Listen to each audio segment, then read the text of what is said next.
All right, this week's podcast is with Josh Durant. He is a Massachusetts hunter and wildlife artist. He does some really great wildlife art. He is into painting whitetails now, as he has gotten more and more addicted to whitetails over the last few years. And he will be at Huntstock selling his art. Takes a real long time. He does a great job. Support him. He also can do custom commissions. If you want one of your deer to be painted, he can do that for you. So check him out on Instagram at Josh Durant Art. And you'll be able to see him at Huntstock over in our artist section there. And a couple quick announcements before we get into the podcast around Huntstock. Again, you can get tickets at Reedy's Archery in Middleborough. You can get them at the Springfield Sportsman Show. Later on in February, I'll be there with a booth selling tickets and actually some Hunt Suburbia t-shirts and merch. I got some hoodies and shirts available. So come see me there. Or you can go to the Eventbrite link that is in the description here, in my bio on Instagram and all over the place. Get tickets there. Reminders on what we're doing at Huntstock. The ticket entry is going to get you a raffle ticket every single day that you buy a ticket for to win over $5,000 in prizes. It's going to be a lot of great drawings every day, every afternoon. So you're automatically entered into that. You get access to the seminars, the live podcast, the exhibitor sponsorship booth, the food truck area, the bar, the Northeast Big Buck Club trophy room, and just all the action. And just quickly, we want the event to be charitable as well. So there's going to be quite a few different charities there that we can support. We're going to have a gear swap area. So bring any old gear you don't use anymore, whatever you have, old trail cameras.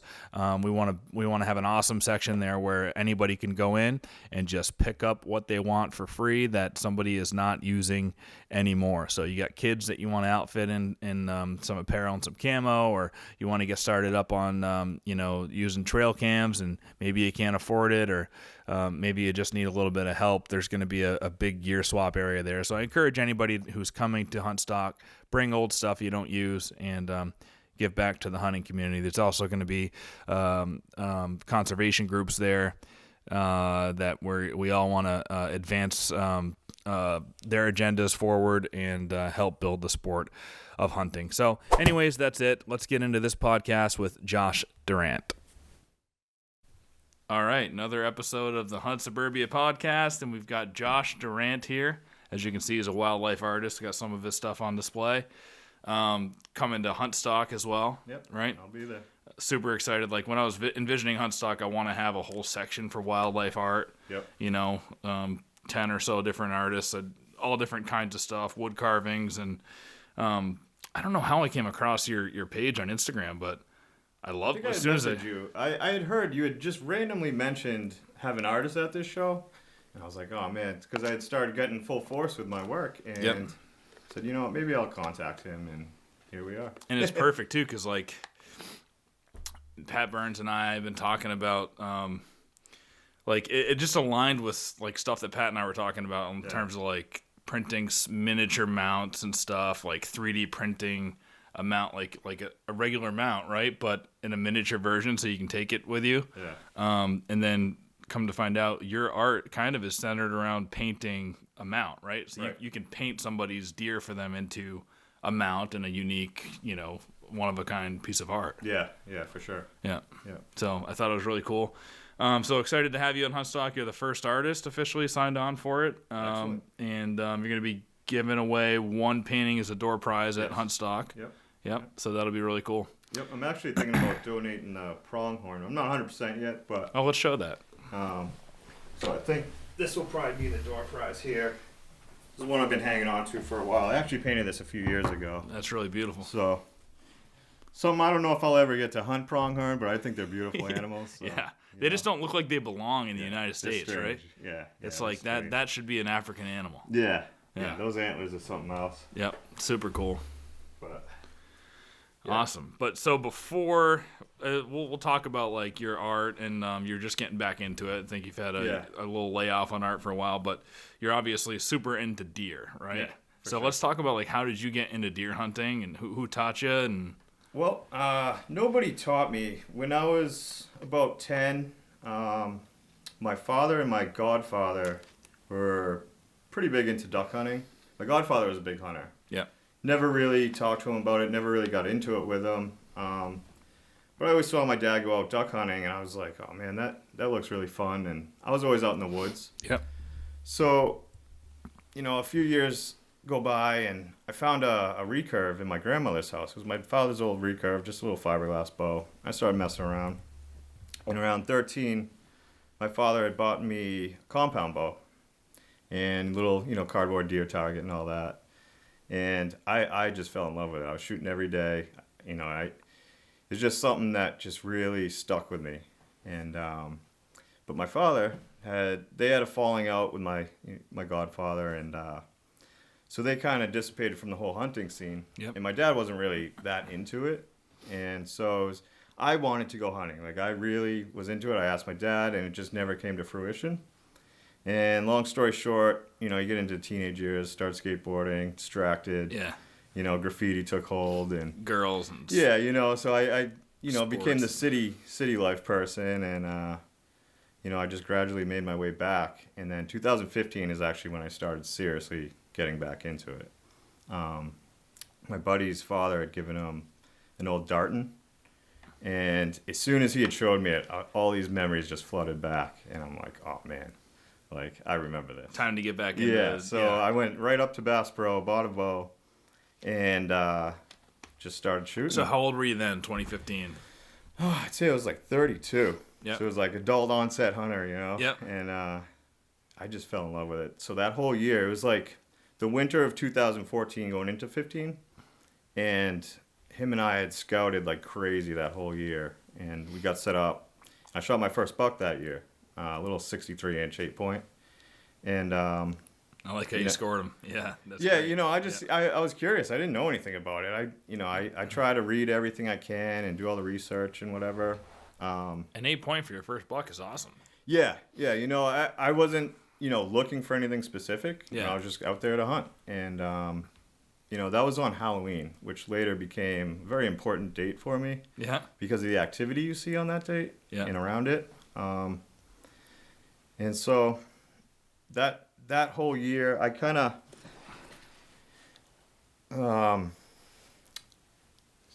I guess I didn't really know what I was doing. So, all right. So you were talking about, it's hot as hell in here. My wife likes to keep the heat on high, and I'm always sweating doing these things too. So quick break, but we're back. So let's talk about, Halloween. So why is Halloween? Your first buck was on Halloween. Yeah. Yep. So, but previous to that, I guess. So it was back in 2015. The open date was the first Monday of the third week of October. So. Yep. My buddy we had scouted out a bunch of spots. My buddy had set up on this main cart road, a set of trails in this like 300-acre property. Yeah. And he had set up maybe 20 yards off this trail in this corner. It was like a T convergence of the trails. Yep. And all these little pockets. And we had figured out that they were coming up from one side. side. Were they deer trails or walking trails? Okay, all right, yep. So the deer would come up off the northwest side of it, and they would cut through this little corner. And we had set up a stand there. We figured that out. We set up the stand. I had set up my stand in the deep. I didn't really know anything. He was like, oh, I'm going to set up here. I was like, I'm going to go deep. Yeah. So I remember that first day walking in, first time hunting. That's always something too, and not that you can go deep and get big bucks, and yes, big bucks are going to be deep, but you also, the more I'm hunting suburbs, realizing that you don't have to go in super deep, right? But when you're just starting back out too, it's smart to think, oh, get in there where there's no hunters. Yep. And again, it was my first year. I'm just kind of learning, no real clue. Just going based off sign that I had seen. And has your buddy been a hunter for a while, or did he kind of get into it with you? He was when he was younger. His father's a big hunter. Yeah. So he had always kind of had it in his family and his blood. Yeah. But he had kind of just started when I did too. Yeah. Being serious about it. And so anyway, I go in. It's my first morning. It's dark. Of course, we get in there pitch black. It's like an hour before first light. And I get going on the trail. It's like a half hour just on the walking trail. And then like another 15 to get to my stand through the thick. Yep. And I remember walking down the walking trail, and I turn on my light. I'm like, everything just goes dark around here. I'm like, nope, I'm all set. I'm just going to walk through the dark and not know what's around me. Yeah. Because I'm thinking coyotes, all that stuff you're not used to. Yep.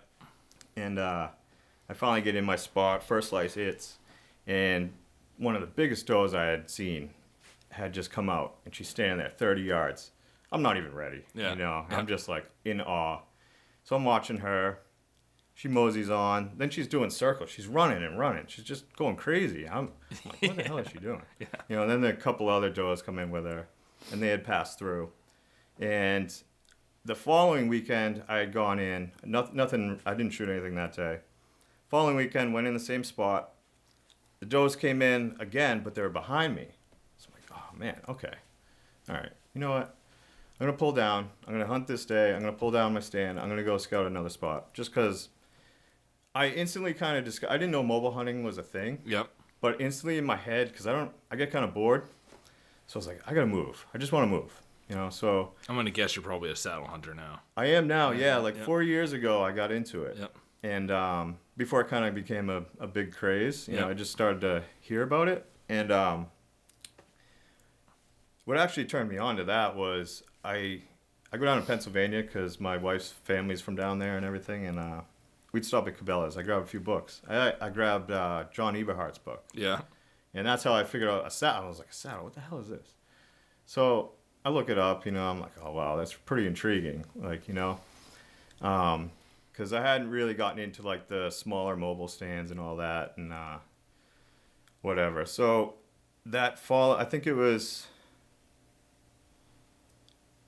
That following time, I moved my stand, I think it was the last week of October or whatever, before the 31st. Yep. I moved it. I get out of there. I'm like, I'm okay with the spot. And the 31st I come in. I'm running late. I'm freaking out because I'm like, all right, sun's already up. I'm like, I just screwed my whole hunt up. Everybody gets that panic. Yeah, and I'm walking in. All of a sudden, there's this doe that's coming up over one of the corners of the trail. And she's like 30 yards. I'm like, oh, should I just shoot her? I'm like, maybe I should just shoot my deer right here. I'm like, no. You're still on the ground? Yeah, I was still on the ground. I'm like, no, forget it. I'm just going to go. I called my buddy. I'm like, hey, do you mind if I hunt your stand? He's like, no, go for it. Because he was on his way up to Maine. He goes up there the first week in November to hunt up there. And so I'm like, all right, I'm going to go on your stand. And about a half hour later, around 8 o'clock, I think I'd gotten in around 7:30. 8 o'clock, this little buck comes around the corner. So I'm like, all right, perfect. He's coming straight for me. And he's coming right through this, V of trees. And he gets to that V. He's 20 yards, I think he was 19, 20 yards out. And I can see him getting weird. So at this point, I had drawn like this, but he's in front of me. So I'm at my side. And I'm just waiting to see what he does. Yep. And he turns his head. And I'm like, he's going to turn. So as soon as he turned his head, I was on him. And I dropped it right in, behind the shoulders, through the lungs, straight through the heart. Through that V in the tree there? Yeah, and he took off, and I remember I texted my wife, and I'm like, oh, I got one. I was like, I hope I can find him. I gave it half hour. I'm texting my buddy, whatever. I get down, because everything had just gone quiet. I didn't hear a crash or nothing. I'm like, shit, man, he's gone. I don't know where he is. I didn't see any blood, and the arrow hadn't passed all the way through. It went all the way down to the fletchings, but it stopped in the sternum, and I was using a 3-blade, what do they call it, Grim Reaper? Yep. And expandable broadhead. Yeah. And that's what I used too. Yeah. And I ended up switching later to go to fixed blades, but so it had stopped in the sternum. I got down from my stand. I get down. I'm looking for any sign. I'm looking for just anything. I'm like, man, I don't see anything. So I go down the it's like a little ravine type of thing. Yeah. I get down the bottom, he's just laying right there. Yeah. Right underneath this spruce. Yeah, you put it right through everything good there. Yeah, his heart was just jelly. Yeah, but because there's no exit, it's real hard to find blood, And that's what I was worried about. And that's why I ended up switching to fixed blades later, because I just wanted a little bit more of a guarantee on that pass-through, And so I found him anyway. I recovered him. And then the following weekend... But your adrenaline must have been going crazy, oh, yeah. right? Well, that's the other thing. I'm by myself. Yeah. My buddy's up in Maine. This is my first year. Yep. I'd only been hunting 3 times. And So I'm like, all right, I've don't know how to gut a deer. I've never got a deer. I'd watch videos just to make sure I knew what I was doing. So I'm like, all right. I just kind of collected myself, and I'm flipping them over, and I can hear crashing in the woods. Yeah. Just like 30 yards up. I'm like, it's either more deer or there's coyotes or something's going on. So I'm like, hey, clapping. I'm like, get away from me. So I flip them over. I cut them open, got them back to my truck. It was like a 700-yard drag back to my truck. And he was only about 140 pounds, too. He was small. That's decent. I mean, that's I grew up in Vermont, and every deer we killed up there was like 110 pounds to 130. Yeah. So 140 would be for a 2.5-year-old, I thought it was pretty good. Would be a top, that's a top 20% deer at my deer camp. Yeah. So it all depends on where you are and where you're hunting, but that's a good buck. Yep. And he ended up being a piebald, too. His back end was all speckled with white. Wow. Yep, he had a couple cool stripes down. That's a cool down first one. Yeah, it was interesting. When I first saw him come up, I thought he was a little 4-point, just because of the angle of everything. And then I get down, and I was like, oh, wow, he's an 8. I was like, nice. You have like little brows on him and stuff? Yeah, actually, the brows are pretty good. About 3-inch brows. Nice. And his G3 on his right side was real small, but the other ones were about 3-4 inches or whatever. And, just a little basket. Yeah, that's cool. So I was running off the high from that, and that following week I had moved my stand again. I brought my wife in the woods, and I was like, hey, just help me carry some of this stuff. And I get down into this little spot, again, off this main trail. And it's only about, maybe I get like 40 yards in, and I find this little pocket. There's like a rock ravine thing that leads back into a thick bedding area, like the pine whippets. Yeah. Like big boulders. Yeah, exactly. Yeah, there's a lot of rocky terrain in there. Yeah. And it cuts through it, funnels them all through back into this big pine whippet patch. And they're all, the does bed back there consistently. And I had known that just because I had spooked them a bunch of times. And so I set up my stand, and after I'd set everything up, I walk out, and there's a big historical signpost rub.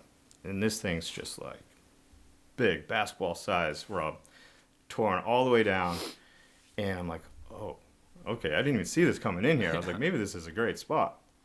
That was at the end of the funnel through, so you got the boulder funnel. I'm right at the entrance of the funnel, kind of. So where they would cross from this little patch of woods from behind the houses. Yeah. Because this is one thing I caught on to. Is that where they were bedding too? Yeah. Yeah. Yep. The bigger bucks that I've been after, they bed behind these houses. Yeah, yeah. And in these weird little pockets. I just watched 8 bucks today. I was out filming, and when I first jumped them. Yeah. And I'm sorry to interrupt, but and don't lose the train of thought because no, it's all good. But I was just going out with my camera to try to get some footage. I want to get some nice like still photos of some bucks. I got some decent ones today, but I just got into my walk, and kind of like you said, there's a narrow funnel. I'm on this well-beaten path that only deer use. Yeah. It's not no humans are on this thing. Like I know. And I'm going through it, and I jump up 4. What starts out as 4 bucks, bunch of nice racks, everything's still holding full. Jeez. And I'm like, oh man, maybe I'm gonna get some photos right now, but I never could get a good one. They kind of stuck. They spooked a little bit and stuck around, and then I was slowly trying to keep this big tree between me and close the distance, and they heard a snap and they took off, and it was way more than 4. It was like 8 bucks. So I followed them up through this funnel, slowly making like real slow. Caught up to them 20 minutes later. Their guards were down again, and it's pine thicket, and anyway, but they were right behind houses where they were bedding the first time when I jumped them. Then we're up in this pine thicket. I'm close on the distance. I get some pretty decent photos there, and then again they see me, and they spook again. About another 20 minutes later, I get to the edge of a hill and watch them. I see them all down there, get some more photos, and then I swing back around because I know where they're going at this point, and I swing back around, get in my car, and go to another spot where I know they're going to be going, and get out there, and I just sit on a boulder, and I'm creeping along, and I see all of them out there again, and I watch them all just bedding down, Oh, and there's only a couple 100 yards from houses. Yeah. That's where they feel safe in the suburbs. It's like right near the houses, and that's where they're eating right now. Mm-hmm. You know? Yep. Yeah, I mean, you get all your landscape plants getting hit, and just the little pockets, man. I don't know what it is, but they stick there like glue. It's the key for suburban hunting is just finding those little pockets. Yep. And like you said, and this is a place where there are lots of walking trails, and just look at the maps, look at the walking trails. They are going to avoid the areas where there's like tons of crisscrossing trails. They're just not going to be where they're bedding and feeling safe. So just get creative looking at the map and go where the trails aren't, and even if it's just a small little sliver, go there. So let's talk more about this spot. So they're bedding behind the house. You got boulders that funnels them through from that bedding. Yep. And at the entrance to that is where that big signpost rub was. Yeah, and so I set it up on a Friday, and I went in on Saturday, and I got in, and I think it was around 7 or 7:30. 7:30 to 8 seems to be the magic time in this section of woods. Yep.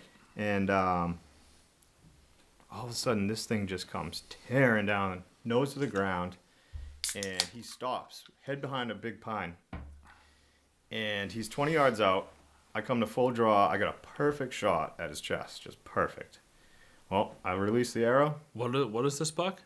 He's an 8-point. Yeah. I can show you a picture of him from the following year. Was he bigger than the first 8-pointer that you shot? Yeah. Yeah. So this was like a big mature buck. Yeah. So this is him the following year, and it's in the same spot that I shot him, or shot at him.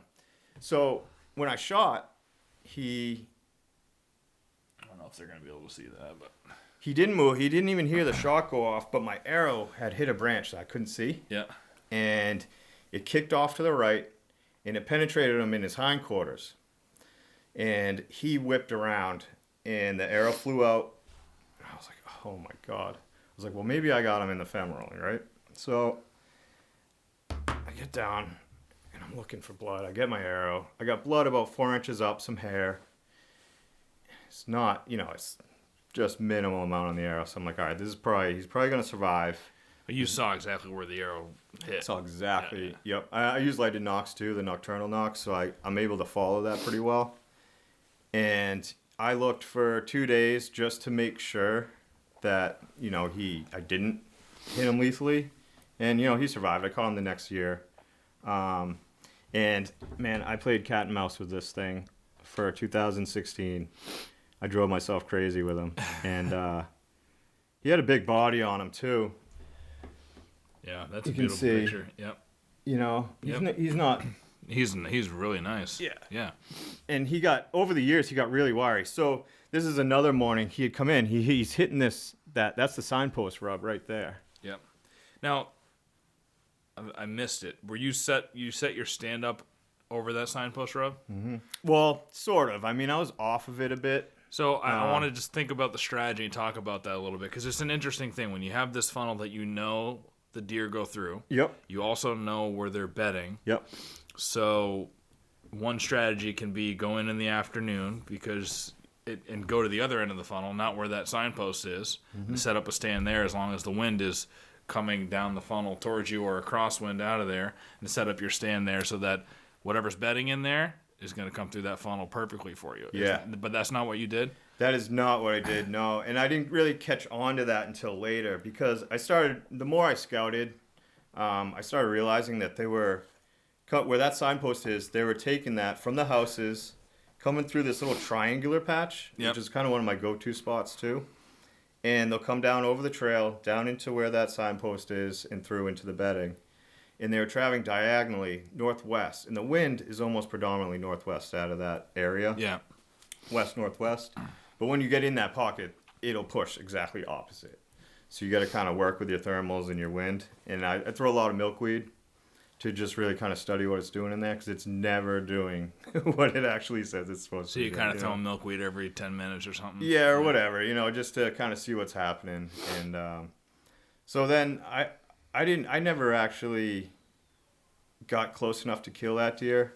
The closest was, I had moved around a bit. I had gone up from where he was coming from the houses, and I got to the bare minimum, that 500-foot line. Yep. And I think it was mid-November of that year, or maybe the end of November. I had doe come in. It's about 60 yards out. There's a rock wall. And this doe comes in. I see her pee. And I'm like, I bet there's going to be a buck coming in behind her. 11 o'clock. Here he comes, that buck. And I can just see his antlers in the sun. And I grunted like crazy to get him to come over. He was not having it. He just kept he was on another mission. Yeah. And that actually led me to find out another trail that they were using. So I figured out that they kind of do like a circuit around this property. Yeah. It's a big property. And they can cross roads. Some of these deer will cross roads. I can find them on the other property too, which is like 400 acres that just got opened up. And so that's another spot I'm trying to like dissect right now. It got hit hard last year, so I stayed away the year before and last year. So I was like, I'm just going to kind of let things cool down. Yeah. People aren't hitting it as bad now. So I think this year I'm going to get in there. The sign I was finding this year, this whole month I've been kind of scouting those woods in little pockets. And, man, the scrapes out there are just gigantic. There's rubs everywhere. Like, I don't know how many bucks are out here. I've never run cameras out here. I don't know what is out there. There's a private piece that butts up against it. And this land is mostly swamp. And then there's a high ground in the middle with an old agricultural field. It's all grass now at the top. So you get all the oaks around it. That's awesome. And then it drops off into swamps in this big, like, horseshoe almost. And it's just the most ideal situation because you got your cedar spots. You got these low-lying areas. You got oaks. Is it heavily hunted? Well, it wasn't open to hunting. It was never open. And I had gotten permission to get in there through this private property.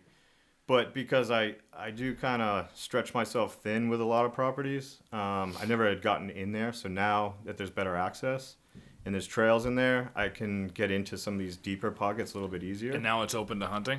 It is open to hunting, yeah. And so that's going to be next year's, or this year rather, kind of attack. But I never got on that deer. And then 2017, I'd gotten on another big buck. Basically, so your first year you got that 8-pointer and that was it? Yeah, that was it. And that's awesome. And, and you had some experiences, you learned, you dealt with a miss and a wounded deer. Well, this probably made you feel like shit, right? Yeah.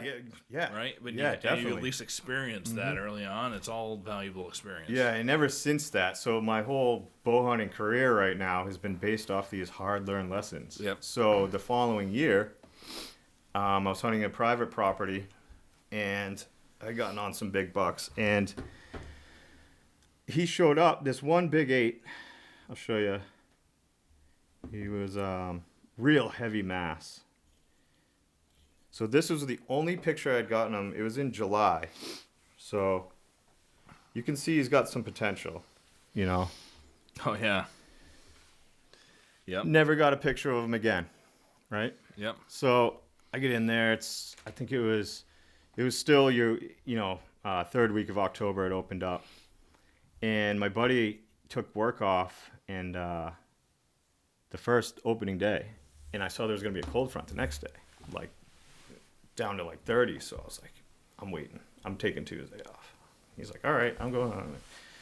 So Tuesday, again, I'm running late again. So hard to resist the opening day, but it is. But you got to watch the weather. If you got minimal days off and you got a cold front coming the second day, you got to pick it. You know. So I'm running late again, just like when I shot my first bucks. I'm like, damn it! Like, what is going on? So I'm getting up in my stand. It's like 7 o'clock. I was running late for that one too. Were you? This year. I'm starting to think it's like a secret. Yeah. And so I get up in the tree, and this is still before I had a saddle, so I just had my little regular stand, and I was in a Y tree, and I found those to be really effective, split-wise. To be in a stand? To be in a stand, just to be kind of hidden from the deer, and especially with a saddle now, because you almost look like another limb coming off the way you're hanging. Yep, that's cool, yeah. Yep. So I'm in the tree, and it's like 7 o'clock. I'd throw out a grunt. I knew they had, so where this area is, there's a funnel in between the two houses. There's a horse paddock at this property, and there's like 3 horse paddocks at this other property. And this year, I think they had a cow over there or something. So the deer were getting into the feed. Yeah. And they were bedding in between this funnel. And I had figured this out. So, and I think they were coming from like a golf course. They would come up the funnel, cross the road, go up into this golf course, and then come back down. and go into the swamps to bed during the day. Now you're talking about all these awesome hot spots for bucks. People take note, like golf courses. Deer are always around golf courses. Mm-hmm. Yep. You know, where you got horse paddocks, you probably got some pretty good suburban or rural areas, and you got swamps around. I mean, you're in the right spot. Yeah, and so I threw the grunt out. All of a sudden, I hear this crashing, and these two bucks are coming through this brush like on fire, right? And there's the 8-point, and then there's this huge 6-point that he almost looks like an elk. I don't know if I have a picture of him here, but so he's behind him. The 6-point's in tow behind him. This is when he was in velvet, but you can see where he's going. Oh yeah, you know, he's and he's much just bigger super than that tall. One. Yep. You know, and I can see the 6-point antlers through this top of the brush. I'm like, holy crap! I didn't think I'd ever see that deer. So I'm like, all right, this 8-point's in front. He's coming in hot. You can tell the 6 is like really cautious. Yep. And they come out through. I'll show you this picture. So I had a camera pointed. Which one was the dominant buck? The 8. The 8. Yeah. So he comes through, and so he's coming through this thick stuff here. Yep. And he pops out, and you can see the scars all over his back. Yeah. Right? Like yeah. You can tell he was a fighter. Yeah. And I just see I'm looking at these scars, and he's coming up. He's walking. So this trail's. I'm in my tree. He's coming up parallel to me, and he's like on a string. Now this is your second year hunting? So technically, yeah, it was be my third year hunting. Okay, yep. So again, and I know, I need to get experience shooting smaller bucks and maybe some does and this and that. But at this point, I had been on these bigger deer, and I'm like, I just wanted to go after them. If they're around and you're seeing them and you're getting into them, yeah, then yeah, dude, it's hard to resist that temptation, So I have a camera pointed right to where he was coming out. This is him looking up at me. Yeah. So I'm clipped in. I'm looking kind of out of the corner of my eye at him. I see him look up at me. I'm like, oh, I'm busted. Puts his head back down. Smelling, comes right up to me. There's a tree. I always try to keep trees. So when I'm in my spot and there's a trail, I always try to keep some trees to where I'll have a spot to draw. Yeah, exactly. So he comes up like 10 feet from the base of my tree. Yep. Drops his head to this little scrape that was on the other side of a tree. So his head's blocked. Yep. Drew. And I'm right on him. And I didn't account for the drop. I didn't account for him to jump the string, right? So I'm almost in the same position as I was with my first 8-point, coming right through the lungs into the heart. And I'm like, I already have him in my truck in my head. I'm like, oh, this is done. I release. And I just hear this. I see him drop, and I see my arrow just disappear through his shoulders up on the top. And what had happened, he had dropped so much that it came, and he was such a big, wide deer. It hit the muscle in the top of his shoulder and came out through the side of his rib cage. And I heard the tear. I didn't hear any pop, and I just heard it tear. And arrow straight in the ground.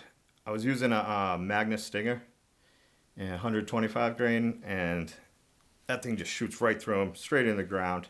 He bounds off about 30 yards, and he's standing broadside to me, and he's just looking at me. So I'm observing. I'm watching for behavior, and he's just looking. And when I shot, too, I have on camera, the 6-point had made like a 90-degree turn because he saw me draw on the buck. Yeah. He disappeared. I got a picture of him, like, leaping into the air as the shot goes off. That's cool. And so I'm watching. I'm like, I see no blood. I knew I had hit him kind of on the other side. I'm thinking, well, maybe I got one lung, but I didn't hear any type of pop or anything. He just walks off slowly. Like, he's like, I don't like what just happened. But he was there, 30 yards away, you said? 30 yards away, but I had no shot because there was a bunch of brush. I never really accounted for that shot, so I didn't really try to pick anything. And like I said, I was watching for him to hunch up or just do something, little tail movement. Doesn't do anything. He just slowly walks off. 6-point comes back around. He's behind the horse paddock. And he comes back right down the same path towards 8, and they just disappear into the swamp. And the next day, I did go in there just to kind of scout and see, because there's a ton of coyotes out there. There's packs of coyotes. And I was just like, well, we'll see. If he's hurt, injured, whatever, dead, we'll find out, just to make sure, make myself feel better. Yeah. That one hurt. To this day, I'm still pretty bummed out about that one. But you didn't? Did you find any blood or anything? No. No. Hair at the site. No blood. On my arrow, it was covered in this like a white film. Yeah. And white and pink. Yeah. So I'm like, yeah, maybe the fat wiped the blood off. Yeah. Right? Maybe it passing through everything, it wiped everything off. So I had been chatting with this guy on Instagram from the Middleborough area. Really, really good hunter. Shoots a lot of big bucks. Hunts some great areas. I don't have many hunters to really kind of pick their brains about things. My buddy, he doesn't really hunt the way I do. He's just the typical set my stand, sit in the same stand all season. Yeah. That type of guy. So I don't really get too much feedback on that. So I called this guy and I sent him a photo and I'm like, what do you think, man? Like, what's your thoughts on this? And he said he's probably fine. He probably lived. I ended up catching him on camera about a month later. And good. So yeah, that's always good. Yeah. Peace of mind. Mm-hmm. And then 2000. So I just wanted the one thing you said that is like people they'll pick up little tidbits from these podcasts, and especially if you're new. And I hadn't heard anybody say it before, but it's something I always do too. Is when you're picking your stand location, walk, and if you're good enough to pick out the game trails, which isn't really that hard once you know what you're looking right. for. But walk the game trails, and as you're walking, every few steps, look up at trees. All right, that tree could be a good one, but if there's the deer's here, there's nothing between me and him, so I don't have a place to draw. Mm-hmm. So then you're like, that tree's no good. Mm-hmm. Or you keep walking that trail, and eventually, if you get like a nice tree or something in between you, yeah, I always try to keep something in between. And the more and if you have if there's two trails and you've got like a nice evergreen or nice spruce there and something thick over here, something to draw on both trails, then you're in a nice spot. Yeah, for sure. Yeah, I like the trifecta of things. I try to find a few different things that'll kind of make things work for me. Yep. Trails, scrape somewhere next to the trail, be in some food. Mm-hmm. Yeah. And then I think, so again, that was another hard learning lesson for me. And I had kind of a bad year after that. 2018, I forget which buck I was on. So you went 2 years without a deer after the first year? Yeah, I've gone pretty much my whole career since then. Just, I don't know, it's just these weird things just keep happening. And well, you're gaining a lot of knowledge, man. So yeah, and so that's kind of what's kept me in the game, because there are points where you get kind of bummed out, you get depressed about it. Like, why am I doing this? Like, what the hell? But you used to think about deer every day, right? I do. Yeah, it's constant. I can't not think about it. I'm always looking at maps. I'll be home at night. My wife will be watching TV, and I'm on the friggin' map. Yeah. And I'm just looking for weird little pockets. Does she ever say to you, how can you look at maps so much? No, she's fine with it. My wife just says, she's like, what? Why are you looking at maps again? Yeah. It's just a little obsession, but you gotta, it's a good way to find these weird little pockets, the out of the box kind of way of thinking. And that's kind of what happened here is I had went into this spot, shed hunting in 2018. And this spot that I was shed hunting is an area that was supposed to be developed for condos. Yep. That's a beautiful one there. I'm walking down this little kind of like an old cleared out trail from when they had brought all the machines in to kind of clear the area out. Yep. And it's all thorn, whatever. And I'm walking down this trail and I'm scanning. I always try to scan, like if I'm just walking down a trail, I'll scan the edges for just tines. Just stick up, and which is why I ended up finding quite a few big ones. And so I saw this one from like just walking down the main trail. Yeah, and I saw this one like 30 yards out. I see the tine sticking up. I'm like, no way, because you get tricked a lot by sticks. You know what I mean? You see a stick that's shaped like an antler, you run over there. You're like, oh damn. I do. Yeah, I bring binoculars. I'm like, is that one? Oh no. That's something I started doing. Yeah, and it helps. It helps a lot. So I see it. And I was just like, no way. And I just come running through this brush, and I dive through this little thorn patch, and it's sitting underneath this beech tree. And I don't know if he was bedding there, if he was just crossing through, whatever. And so I find it. So instantly I'm like, this guy's, he's got to be in here. like this caliber of deer, like I haven't found this yet. I gotta find out. Set up a camera. Yeah, this is one you can get easily start getting obsessed about. Yeah, and when you start feeling the weight, yeah, you know what I mean? And it's like nice palmation on him. Yeah, and I think it's like a 5 1/4 inch base on him. He's got a lot going on. The following year, he ended up turning into a big clean 10. And I actually think where that shoe is, I think there was another point there, and he ended up losing this guy. Yep. So I found this, and I set up my camera in the end of August. Didn't get a picture of him until my birthday on September 15th. Like, oh, this has got to be. It's on my birthday. You know, get all excited. So I get all this footage of him. And I had never seen a buck of this size. So, and it's the first thing on my camera, right? So, I don't know if this is a good video, but so that's him. Wow, right? Beauty. So you can flip through those. There's a bunch of video of them. And I'm like, oh, man. So this buck, this land abuts up to 11 acres of property that my boss owns. But my boss, his wife doesn't... That's a nice deer. My boss doesn't really want anybody hunting back there. So he had told me I could, but I felt weird going in there. So I had to find access through the public part. And that was really difficult because the amount of does in there, it was almost impossible not to spook them. So I'm like, all right, how am I going to get this guy? So eventually I just got over the doe thing. I only hunted him twice. And he disappeared at the end of October.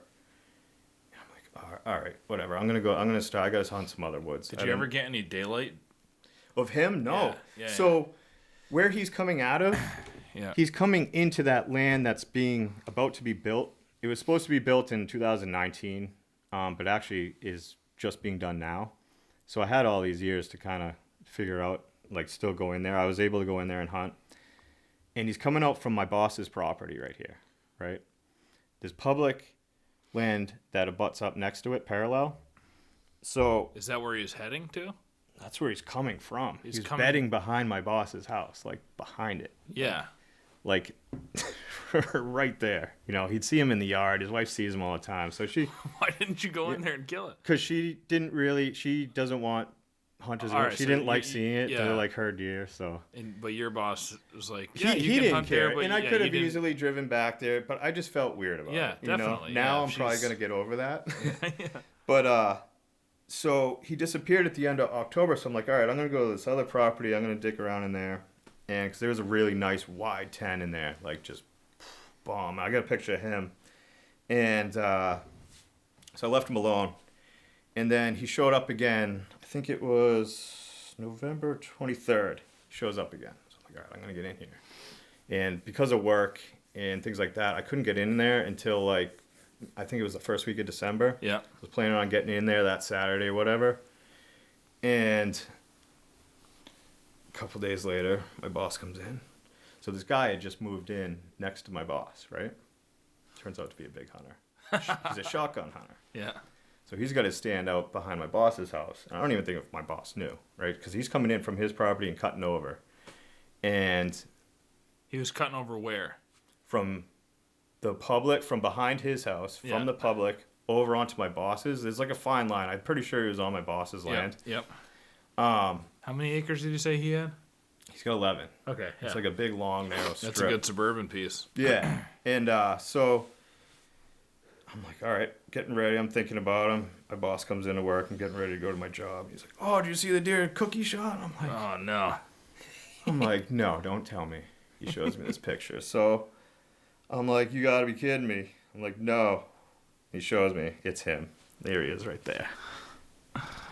Dude, that is a nice buck. Yeah.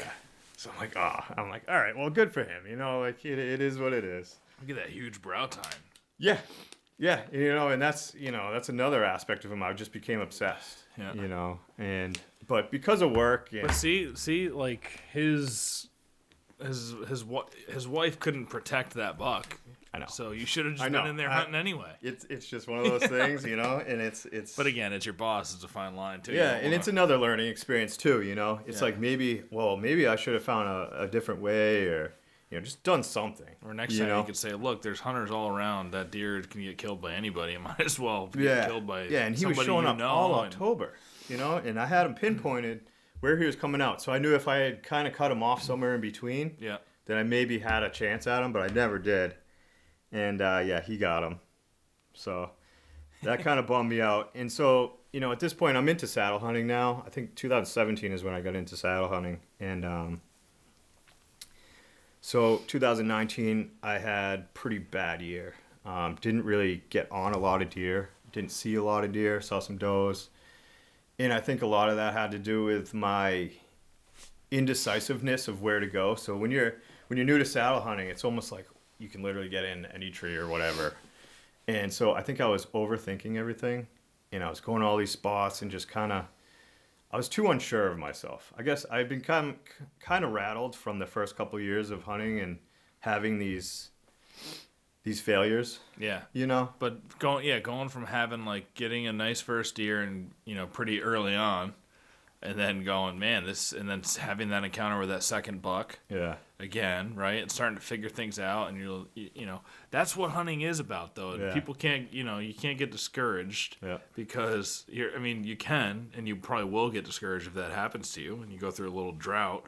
But you're on big bucks, and you just got to stick through it because you're going to be rewarded, man. Yeah. Eventually, I know that that feeling. Just picking up and finding that shed, there's a certain feeling to it, and I can only imagine harvesting that buck, and how that would make me feel. Yep.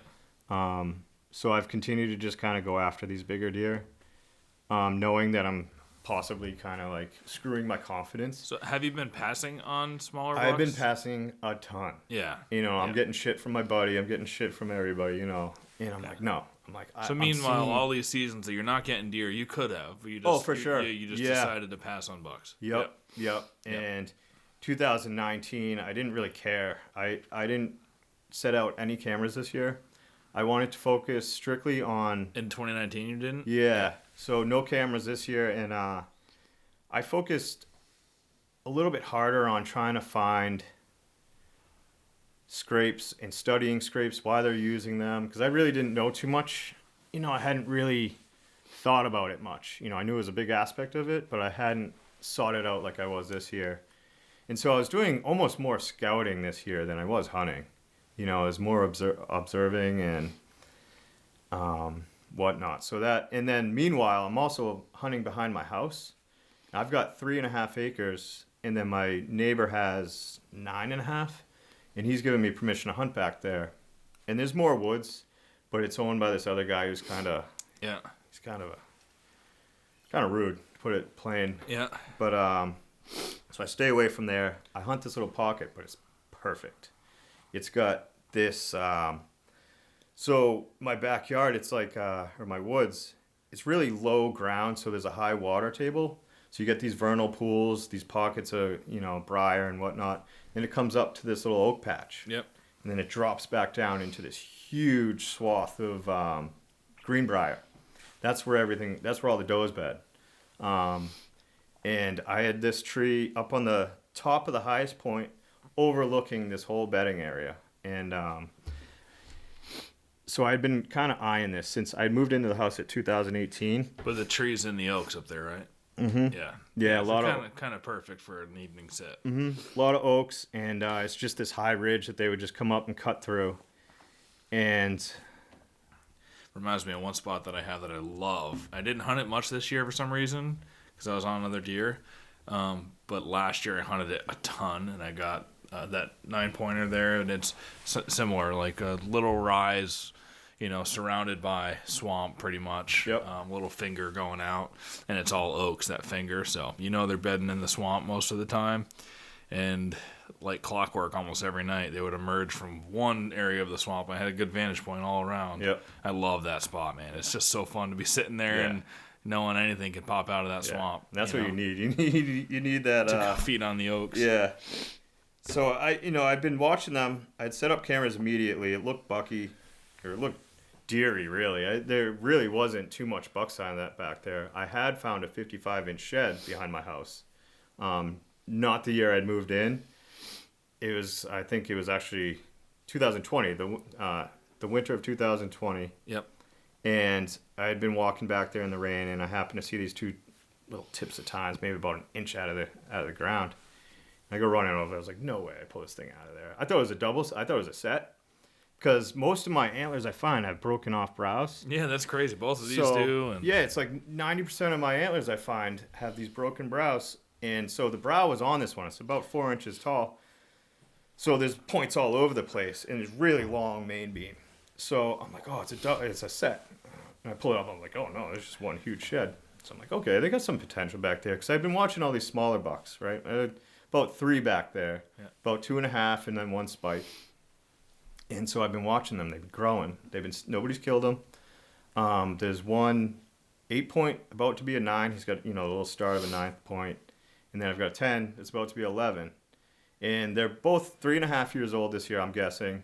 But I left them alone this year.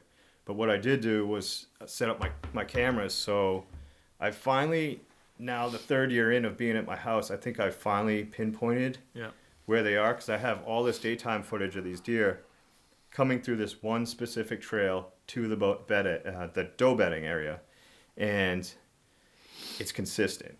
But it's the last week of October, and it's the first week of November, and it's then early morning daylight. It's morning and afternoon. So I'd say around so that doe bedding area, maybe it's also buck bedding. Yeah, potentially, It has to be if it's that close, and it's there's. Part of me thinks they're coming from the reservoir that's further down, because it's more of a cedar swamp back there, and it's a little thicker. The thing is, they won't bed in the same exact spot, but they could just be 100 yards away from where the does are bedding. Yep, and you're right. They definitely could be in there too, but I just don't have them consistently on camera throughout the year until this time. And they'll be in there throughout November, and then the first week of December. Gone. No. The bigger ones show up. So I'm like, wow, all right, there is some potential back here. So this season, I'm going to get that back there and hit them hard, because they're going to be about 4.5. And a lot. You just didn't want to shoot that? Nope. I just wanted to study the intel. Now, are there any hunters around, like the guy that's kind of a... yeah, but he's far. He's far off. They got a property further down. I think it's like 400 or 500 yards away from me. Yeah, but that's not. It's not too far. But if he hunts, I'm saying, and he could kill any of those deer. Oh, for sure. Yeah. Yep. He definitely has an opportunity, and he has a big clear cut that he had made in this wooded area. Yep. So they got their whole setup. They got a little pond in there and whatever. Yep. I don't know what they shoot out of there. But anyway, that picture right there is looking behind my stand. Yep. So you can see it's just that thick greenbrier stuff. And so I got, these are the 2. This is the 8. He's hitting a scrape. This is right behind my house. When they start showing up at this scrape behind my house, that's when I know it's time. Because every year they come in, and it's just this bent over tree that just has a couple branches at that perfect height. Yep. And he looks like a nice buck. Yeah, you can see him doing his thing there. And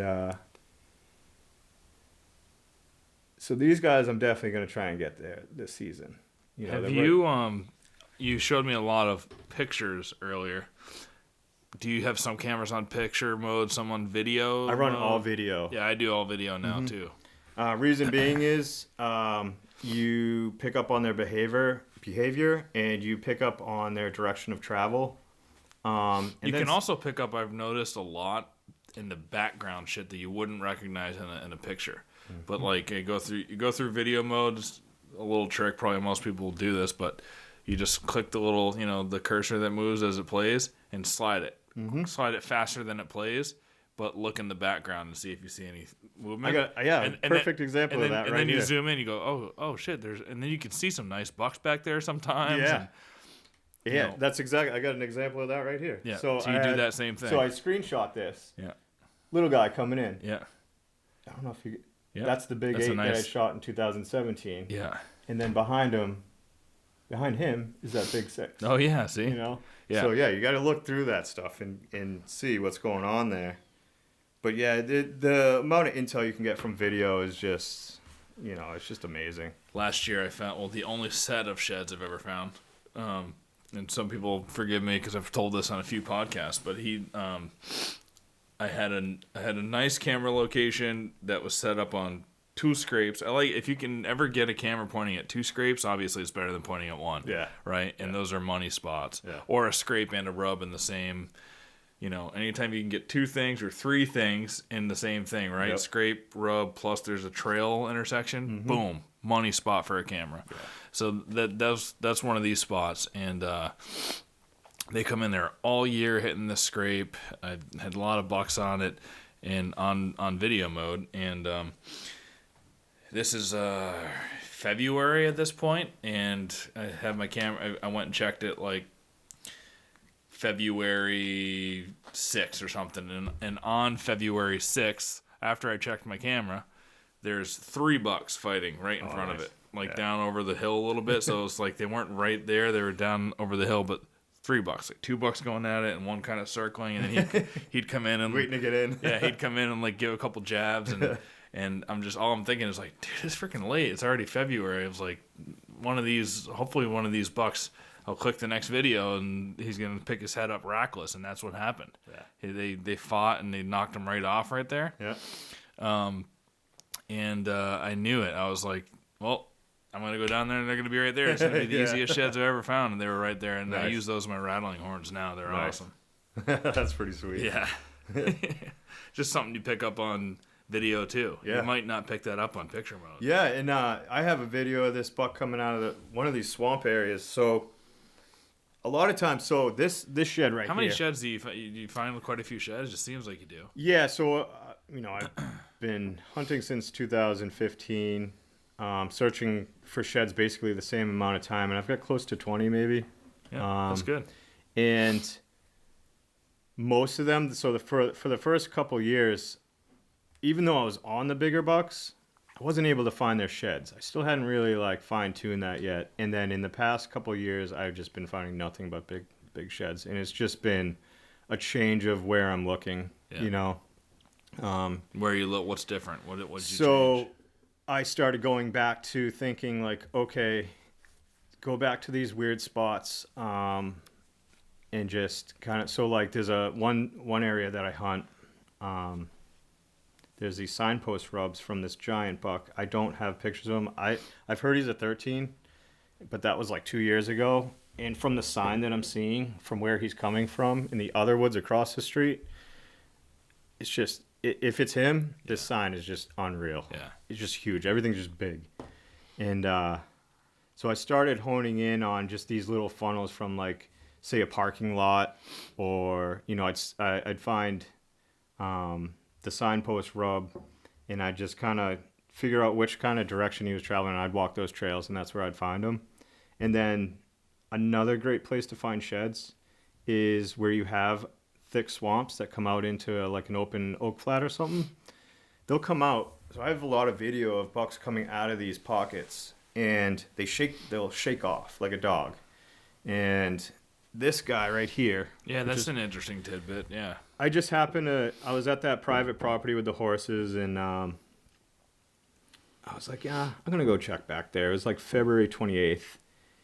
And I'm walking back, and there's just this one spot where they consistently come out of. So first place I go check was that, and I just see these tines sticking up. It's just laying there perfectly on the ground. Yeah. Still got the wax on it, had a little bit of hair on it. Yeah. I'm like, all right, I'm getting back over here. And I was like, okay. So I set up cameras in May, and I caught this buck with big base bulbs. And I was like, that's got to be him. That's got to be him. Sure enough, it was him. And so he basically is the same thing. His G4 got a little bit bigger. He is a 10-point, but he just put on so much width and height. Yeah. And he's probably, he's very close to that deer you got there. Yep. So I'd say he's in the 125 to 130 range. Yep. I'll see what you think, but so I'm not too good at judging, but now after watching Jim score here's him in velvet. Yeah. That's a tough angle, but I'll show you better angles. He's got long G2s and G3s. Yeah, and that was in and good brows. Yeah. Yeah, decent. Probably So I have so much footage of this. I have like probably close to 200 videos of this guy. So when I shot that, and that's him after this year. that was him in. But that No, that was him 2000. Well, the winter of 2020. So you had just shed it from the 2019 season. All right, and that's from this year. Those videos. So that's 2 years after this. Yeah, is that right? It's his second rack. So no, it was 2020. I found that. Yeah, you found this Is that right? 2020. So then this is his 2019. Yeah. rack. So then this is him this following year. Yep. Okay, so that's him in his 2020 rack. Yep. All right. Yep. Yeah. Sometimes I get all these things confused. I just like to study the growth and stuff. Yeah, and that's another. This is probably his So 2.5, could be 3.5, but I'm guessing it's not. It's probably 3.5. 3. It measures about 50 inches, I believe. So hit play on that. Yeah. And you'll see. Oh, him. that's nice. Yeah. And he's still in velvet there. Oh no, dude, he's better than 130. And I'll show you. I got pictures of him when he's probably 140. That's kind of what I was guessing, but I always kind of chop off a few inches just cause. Dude, yeah, that's nice. He's got like 10 or 11 inch G2s and then 9-inch G3s, plus long main beam length. Yeah. Looks like decent mass, and he's got a nice brow. He's one, and he's got another these little points too. So yeah, he's probably 140, 142, 143. I would say. You think? My educated guess. Yeah. I mean, I was guessing that. Not so educated, but he's awesome. Do you have any hardhorn videos of him? I do. I don't know where the hell they are. I mean, I've got so many videos. Yeah, he's a beauty, man. I think I can find him here. He reminds me of the one I was watching tonight, who is a nice. He's only an 8, but he's thick and he's got long G2s and G3s like that. Okay, so here's him walking away. If you hit play, you can see him. Yeah, dude, that's walking away there. Yeah. And then I got more. Yeah, he's an awesome deer. Kill that one. So nobody, I don't know if he's still around, because what happened with this buck is I hunted him once, and the neighbor found out I found out the neighbor wasn't going to be hunting, but then apparently he was. So he found out that I was going to be hunting. He saw Your me neighbor or? No, it's just a neighbor of this property. Yeah. So this guy. And you try to not hunt when he's hunting. You guys try to coordinate, or? Yeah, I've caught him. So in the previous years, I've caught him sneaking up to my stand while I was in it. Yeah. He'll cross into that property, even though he's got all his property marked. God forbid anybody goes over there, but he'll wander all over here. I don't say anything. I just let him do. It's his property. You live there, whatever. I'm gonna let you do your thing, but I'm gonna still give myself. I'll give myself plenty of distance so it's comfortable. But the property you're hunting isn't posted. No. And is it a town where you don't need the written permission? Right. Yeah. Well, so he's not doing anything technically wrong, but it's just like, if it's not posted, he can walk on it. Yeah. So, but he knew I was hunting there, Yeah. and that just kind of irked me a little bit. But it is what it is. Just the freaking hunting ethics and so code. The first time I went in after this deer, I knew it was early.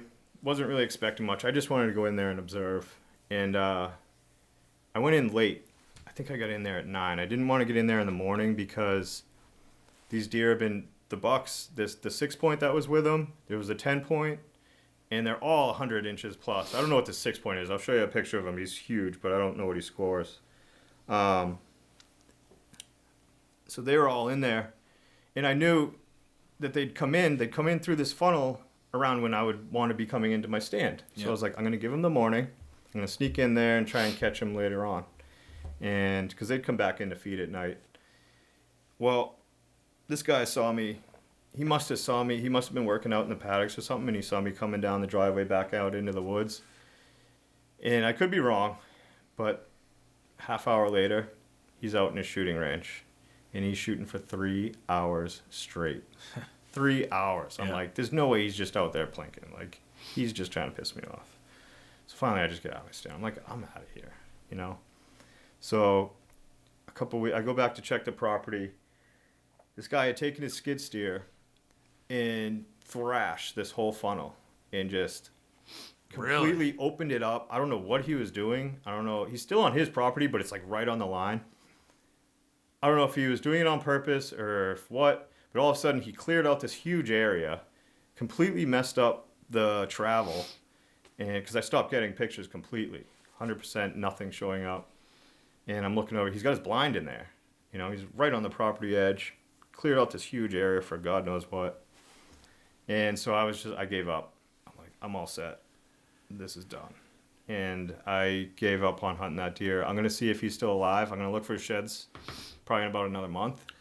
But also just, is there nowhere else around that There is, but there's another hunter over, a couple houses over, and he cuts into part of the public that's behind this property. And it's a huge flooded timber land that it kind of leads back into a river system. Yeah.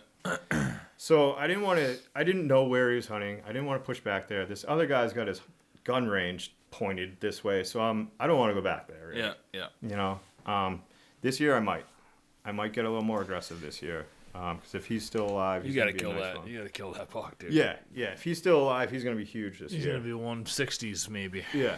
You know, and there's other big deer out there. I mean, it's a huge piece of swamp. Yeah. So I mean, I would just go explore that swamp. Yeah. Because whether you find him or not, you're gonna learn a lot more anyway. Yeah. Going out there. Yeah. I got to fine tune it a little bit, you know, and just figure out what I need to do to get away from those, those assholes out there that are just. Yeah. Yeah. I don't know. You know, and I don't know 100% if it was all intentional, but just the demeanor he was giving me before. Yeah. Yeah.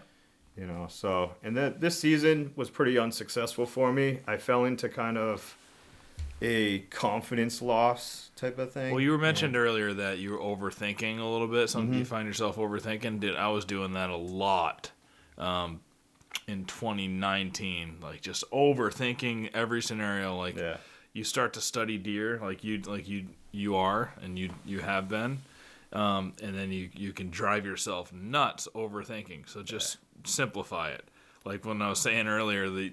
You knew those deer were bedding at the top of that funnel behind houses. You know you got a funnel there. Yep. Get down. Don't go near that bedding. Get on the end of that funnel. Wait for the wind to come out and just sit there. Yeah. Right. Yeah. That's the basic, simple. And if you find yourself overthinking, just go back to the absolute basics. Yeah. You know. Like sometimes I found myself overthinking a simple thing like I have these 4 or 5. You know, I got a couple trails. I got a trails converging, a scrape, acorns, a rub here, and so it's a good spot for a camera, but I would sit there for 30, 45 minutes just going, well, which tree is going to give me the best angle and get the most of those things in, and it's just like I wasted too many brain cells sitting there thinking about it and driving myself nuts, dude. Yeah. Like just I do think you should take a little bit of time to pick the right tree. Because you really can be one tree off and not get any pictures, or the wrong angle, not get any pictures, and there's so much action around. Yep.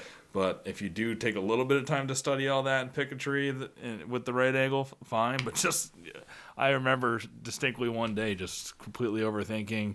I was listening to a podcast, and so like a million things going on at the same time, and I was just like, my brain is frying. I gotta stop. Just put this camera on a tree. You know. Do you hang your cameras up high? Nope. I hang them all about that high. Okay. Yep. Do you find any deterrence from it, or so far? No. I mean, I'm sure there are a few. I was talking with Jim Lavasser about it last night. He hangs his up high, especially if it's near a bedding area. I've never really actually put a camera on a bed, like a specific bed, but Jim does that. I've never done that either. Yes. Jim does that, and he kills a lot of nice big bucks. If he knows a pattern, he knows a specific bed or two where a target buck does, he'll put it up high and aim it down on the bed. Yep. If it's a cell cam, then when they're in there, it's just using the technology. But what I did notice was this year I had a huge 9-pointer that I wanted to hunt a lot, and I ended up hunting him, and he came in 30 yards from me one day and just never gave me a shot and walked off with a huge tree in between me and him, and I never saw him again, and ended up getting 2 nice bucks anyway, and hopefully he's still alive. I haven't seen him on camera since, but I had a nice camera, a cell cam, and under it I put a nice on for video mode. It had 2 cams on the same tree. Sometimes I like do that if it's a money spot. Yeah, my buddy does that sometimes. Yeah, because I was getting good pictures on the cell cam of this buck, but I wanted to see some awesome videos of him, so I put. And there is a video plus picture mode on this camera. I just never used it, the cell cam. Yeah. So when I went and pulled the card later on, and popped it in, you see this buck. And on the cell cam pictures that would get sent of this buck, he was never looking at it. I never saw him once turning and looking at the camera. He was always looking the other way. And I don't know if he was like avoiding eye contact with it or something, or he felt something was weird, but I had no pictures of him looking at the camera. There's a couple videos when I looked at it in the video mode where he turned and would look. But what I noticed the most was in the videos, it would be a bright flash that would light up his face from the cell cam tripping. And I just didn't realize how bright that cell cam actually is. And it's infrared, so maybe it's not as bright as it looks in that video. Right. It's just a tiny little thing, but in the pitch dark of the night, it was definitely lighting up, and it was pretty crazy. But he didn't seem to get spooked by it. He came by that cameras a bunch, and I've never seen a deer on any of my videos get spooked. But for every guy that says that, there's a guy like Jim that says, oh, they definitely do spook sometimes. Some of them do, and some of them don't. This guy here, I can't tell you how many times I had to move my camera to pinpoint him again. Because every time he would figure out my location, because I was hunting, I wanted to really get a good gauge of how big this deer was. So I was hanging my cameras a little bit lower this year. Typically I hang them about 10 feet.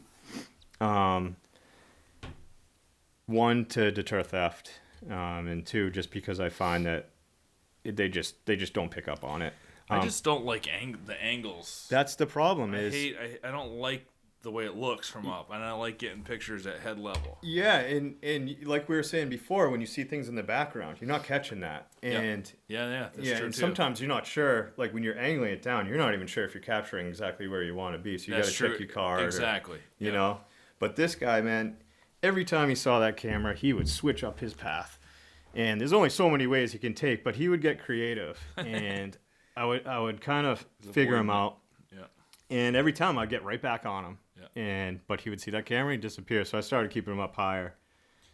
I've actually never had anybody steal a camera either or mess with a camera. Yeah, I haven't had anybody either, knock on wood, but I run about 10 cameras. Yeah. I'm going to pour a little whiskey. I don't know. No, I'm okay. Yeah, normally I would, but it's a long drive. I don't want to push my luck. Smart man.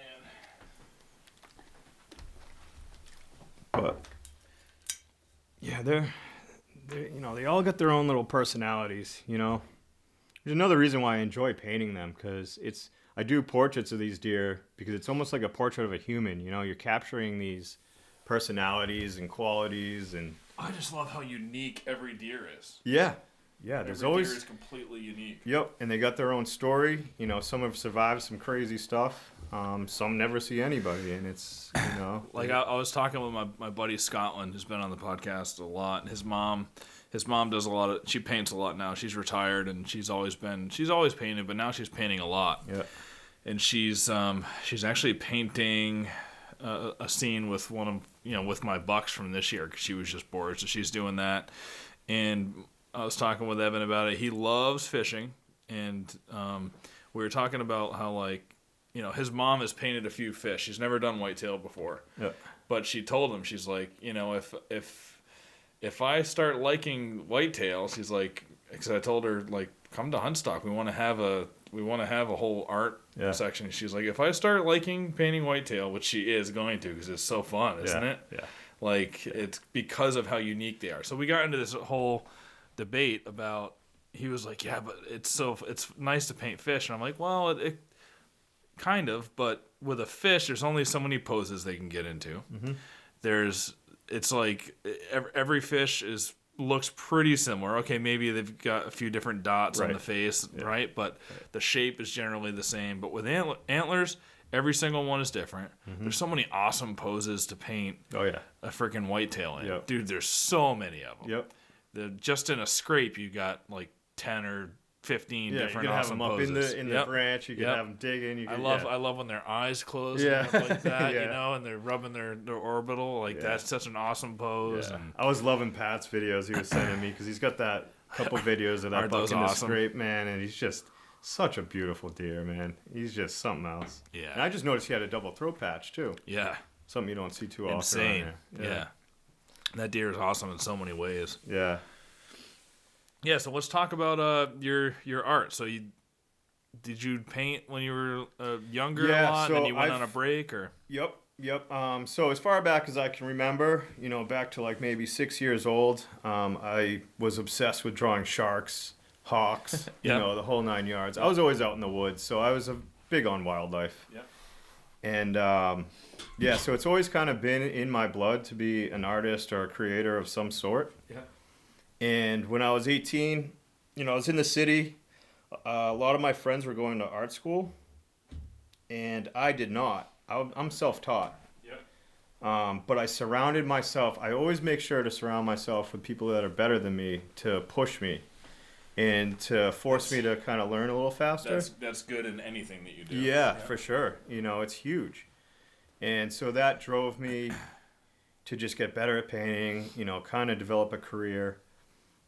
But my specialty was birds. I'm really well known for my birds. If you Google me, you'll see a lot of history from early 2000s of all the work I had done and shows. I was doing a show almost every month at one point. And I tried to do some stuff with the Audubon, and as far as I got with that was some exposure in their online magazine. Yep. But I wanted to do more, and never really came to fruition because around 2011 and 12, I had just done a huge show, and it took me a whole year to get prepped for the show and sold a bunch of work, and I was just kind of burnt out. And I was also trying to get, at this point, I'm a serious bass fisherman too. I just want to get back to nature.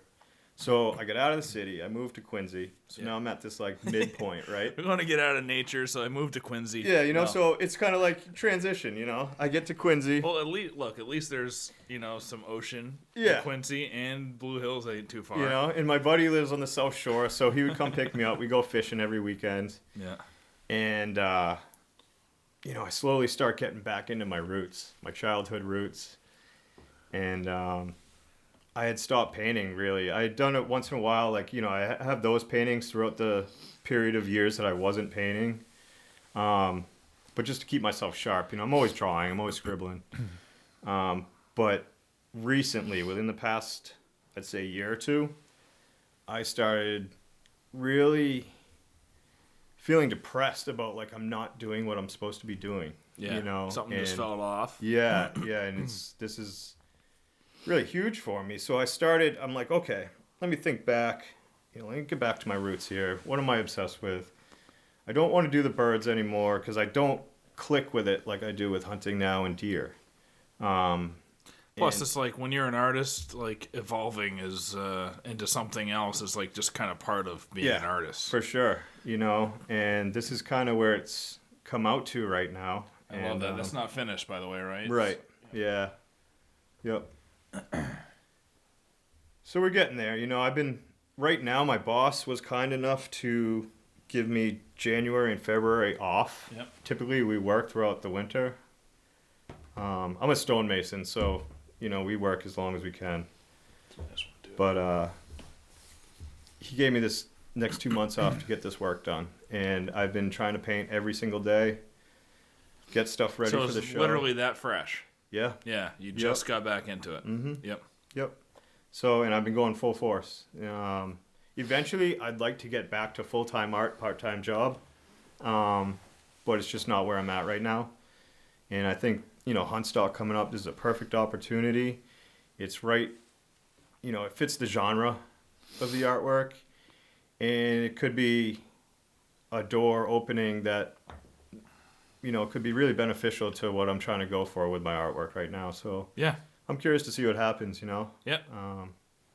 We'll see where it takes me. Well, I think it's awesome. Like these are original pieces, just kind of, not a particular buck, right? Just coming from your head. Yep. But one of the things you want to do is you can do custom paint. Right. for, like, if this buck here that I got this year, that's €1 right now. Yep. If I wanted to see what it looks like as a mount, as an original artwork, you're doing commissions, right? Yes. Yep. Yep. Yeah, and that's another thing too. People will be like, "Oh, well, I got this mount. Why do I want a painting of it?" Well, you think about, maybe you have your hunting lodge or your house. Maybe you want to keep your buck at your house and you want to keep your painting at the lodge. You can still look at your buck and remember everything that comes along with it. Totally. Plus, it's just art is awesome. Plus, it's just art in general. It's just everybody. Some people's wives actually don't let them have heads on the wall, too. So, yeah, that could be a good option too. Painting is awesome. So, and yeah, I've done a couple, not too many. Plus, if you get super famous, art appreciates. Yeah. Right. Yeah. There's always that. Yeah. Yep. So hopefully one day. Have you ever looked into like the whole NFT thing? No. Like something I just started seeing. Getting back into art, you might want to look into it. It's pretty cool. Huh. We don't want to go into a whole discussion about that, but the whole collectible part of it, Yeah. Yeah, so I got to build there, start from ground zero, and I feel like I got to work twice as hard, but yeah, I think it'll be worth it. These are the only birds you're doing now? Yeah. Turkeys. Yeah. I'd love to do some like grouse, maybe a couple of pheasant, game birds. Yeah. I want to stick with kind of game animal theme. Yep. Turkeys. I hunt turkeys here and there. I'm not that big into it. I've killed 2 birds with a bow. And that was, I think, back in like 2016 or 17. I'm just so obsessed with deer. My springtime is in the woods looking for deer. Yeah. It's a deer sign. Yeah. Yeah, I haven't been super into any bird hunting yet. I've been turkey hunting once or twice with my buddies in Vermont. And it's fun. It's different than hunting. It's a social experience more, Yeah, you don't have to worry about scent and all that. It's tough with a bow. I got to tell you, I've never hunted them with a shotgun or anything, but it can be tough with a bow. I have lost one bird. But I shot him, and he was bleeding pretty good. I hit him back behind the leg, split him open, and he'd flown back over into the swamp, and I had my work boots on. I was like, I don't want to go in there with my work boots. So I go to my buddy's house, I grab my mucks, and I go back in there, and I think a coyote had snagged him because I couldn't find him anywhere. I looked under everything, in the water, under the brush. He was gone. He was bleeding so bad, he had to have been dead. Yeah. But I lost that one. But the other 2 birds I got, one had a double beard. Both beards were 10 inches, real thick, heavy beards. One guy was a fighter. His tail was all busted up. But that was on private property too. We had gotten permission. It's really tough to hunt turkeys in the suburban pockets where we are. And there are a lot of turkeys though. Yeah, tons in the suburbs. Yeah, so if you can get on them. I had some roosting in my pine tree in the backyard here last year. Yeah, they're everywhere. They're like rats down where I am. But they don't excite me like deer do. Me either. Well, part of it I think is that they're just like we were just talking about. They're not as diverse looking. Like a big old tom can come in and it looks like another 100 big old toms. Yeah. Yeah. It's only when you get into like some of the weird beard things that can happen and stuff like that. But it's pretty rare. Yeah. But I'm not getting excited over a double beard like seeing exactly. This guy, yeah, exactly. It can't even compare to me anyway. So yeah. But yeah. So how many do you still have like some bird paintings and stuff? Are you gonna be bringing? I've got a few. It's not a bad thing. I'm not bragging, but I've sold pretty much everything, all my work. Yeah. My work does really, really well. The birds, man. I had so many collectors. I don't know why. I really kind of like dropped the ball on that, but it just wasn't making me happy. I just had to change. But yeah, the birds do well. So you had like collectors that anytime you had one, they're like, let me just. Yeah, I want. I couldn't that even one. keep. I'd paint it. I'd post it. It'd be gone. Yeah. And it was phenomenal. How long does it take you to like for the birds? Birds are fairly quick. I wouldn't say more than a couple sessions. Some only just one night of painting, a couple hours. Yeah. The deer, they're a different process. There's a laying process. Yeah, because I've seen the updates on your Instagram. Yeah. And by the people follow him on Instagram, it's Joshua Durant Art. It's Josh Durant Art. Durant Art. Yep. Just like Kevin Durant, Durant. Yeah, So it's the other thing too is birds a little bit easier to paint. Whereas you get into like the noses on deer. Yeah. and there's just this subtle transitions, and the colors are. I like to. I see in shapes. Yep. So I don't like to paint hair. I don't like to paint that fine detail. The fine detail will be like, and then say that the nose or the eyes are just a focal point. The rest is pretty generalized. Yep. Because I'm really into abstract art too, so I try to collaborate the two. Yeah, like show. Bring that one back there. I love that one. Yeah, this is one of my favorites. I'm actually afraid to let it go. Yeah. Well, I was gonna ask you the same thing about like that pronghorn. Is probably you probably even don't want to let that go. Yeah, I'm attached, you know. So maybe you give away this turkey or something. But this deer here is the turning point. I love that. Of all this. Yeah. You know. So it's that was like your first kind of like whitetail painting. Yeah, it was the first whitetail. Really? Painting, yeah, that's a beautiful. I love that. Thank you. Yeah, it's one of my favorites. And I like the little birds in the back. Are these birds? Yep. Yep. Yeah, and that's kind of playing off the theme of what I was doing before, and that's like nature. I was gonna say it's the transition from birds and because I had done this series called Explosive Birds, and that was just kind of part of it. But I love that, man. Yeah. But that's kind of disappeared. I've kind of switched things. You'll see some more abstract stuff going in there, some lettering, and that ties into like my graffiti upbringing too. So. But yeah, that's super cool, man. Yeah. It's unique. I've never seen anybody paint deer like that. So me neither. That's what you want when you're finding your lane, as an artist. I did a lot of research to see if anybody was doing work like I do, and I just don't see it. You'll see some deer portraits, but in my eyes, they're not up to par with what I like. And I kind of, when I look at my paintings, especially these deer, I can feel them. I can feel the personality. I can kind of like. Yeah, that buck feels a little sad. Like his eyes are awesome because you can tell it's just like he's old. He's seen a lot of shit. Yep. But he's got those eyes that I've seen on deer before. Oh yeah. Yep. But you don't see those eyes on every deer. Right. Yeah. Yeah. Yeah. Super cool. Well, what I was talking, I remember what I wanted to say about the NFTs. The cool thing about the NFT is basically it's just a digital collectible and a receipt that shows like 100% this was a Josh Durant art. Oh, okay. So it authenticates stuff. Okay. Anything in the world digitally, it's an authentication for it. And now a lot of people are selling digital art that way, like stuff that you can create on the computer in an app or on Photoshop or whatever. People that are using graphic design as a way to put their art out, but you can also make physical things NFTs, and it's just a non-fungible token, right? But the way that artists can create prints, you could create, that's the original, you can have 100 of those as a print, limited edition, and sell those. You can do the same thing when you mint an NFT. It's like there's one original, and then you can say, and then we're going to release 1,000 of this as well, and that's going to be a lower price, obviously. But the cool thing about it too is when you mint it, you set all that stuff. It's all out there in a public chain so that everybody knows how many there are. Nobody can fake like they have it because it's all verifiable from that blockchain too. And you set a commission or a royalty rate so that if your art resells again, you get paid every time it does. Where in the art world, the way it is now, you sell it to somebody, it's gone. You made your money. Yeah. You made your money on the first sale, but if the collector might make 4 times what you did at some point, reselling.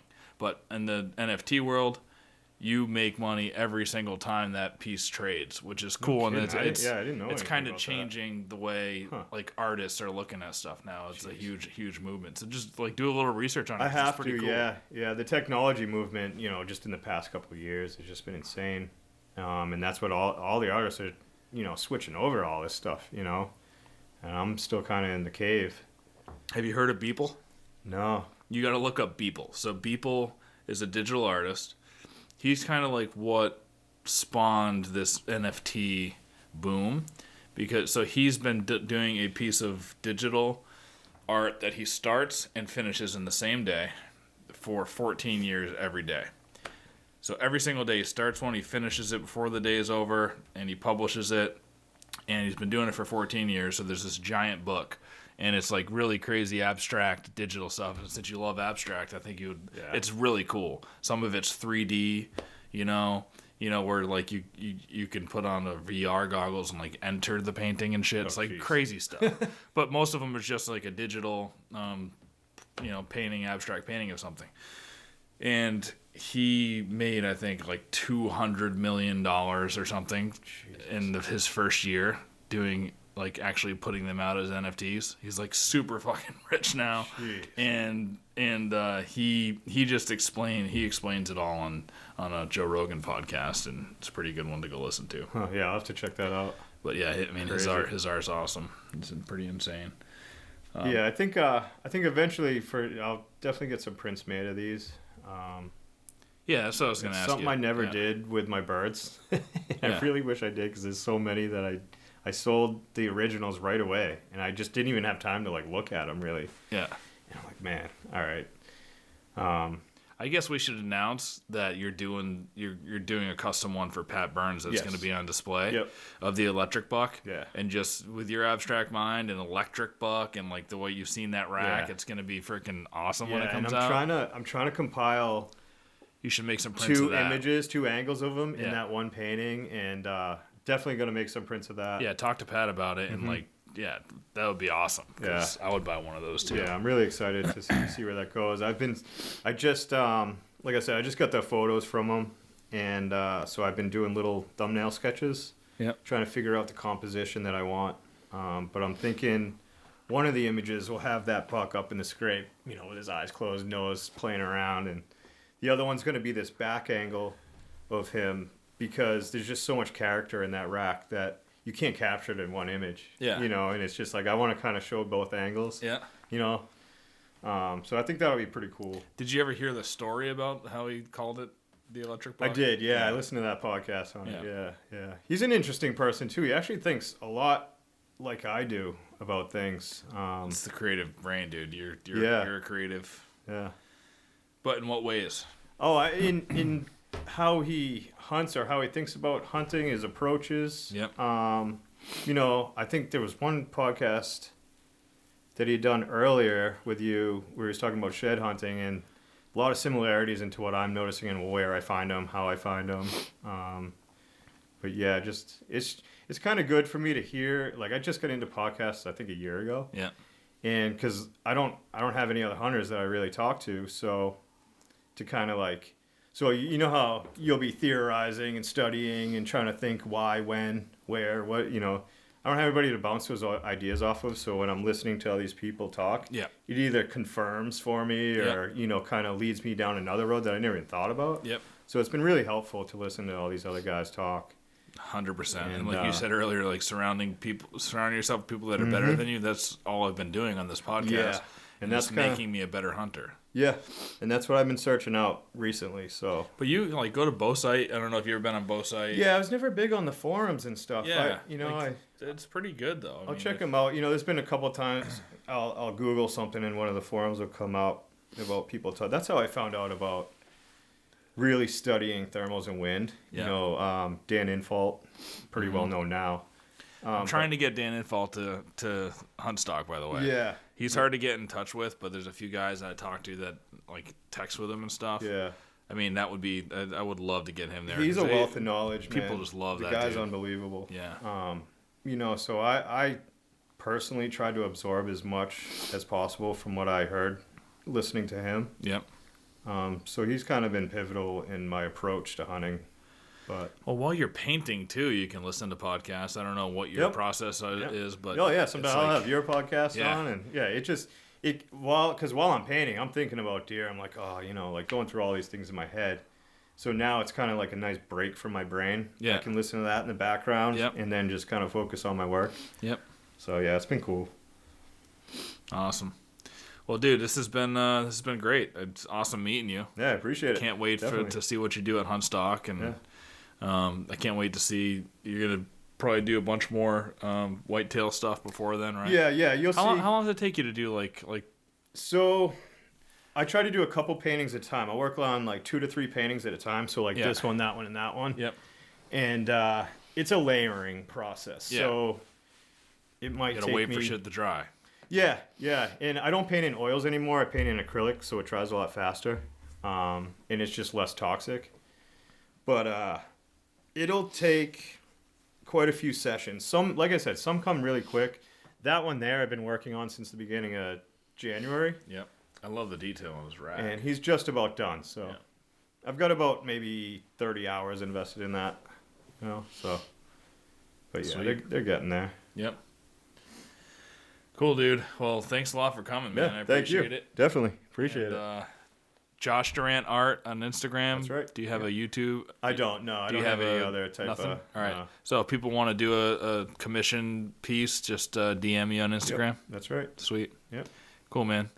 Well, check that out and say hi to him at Huntstock. And that's it for this podcast. Thank you very much.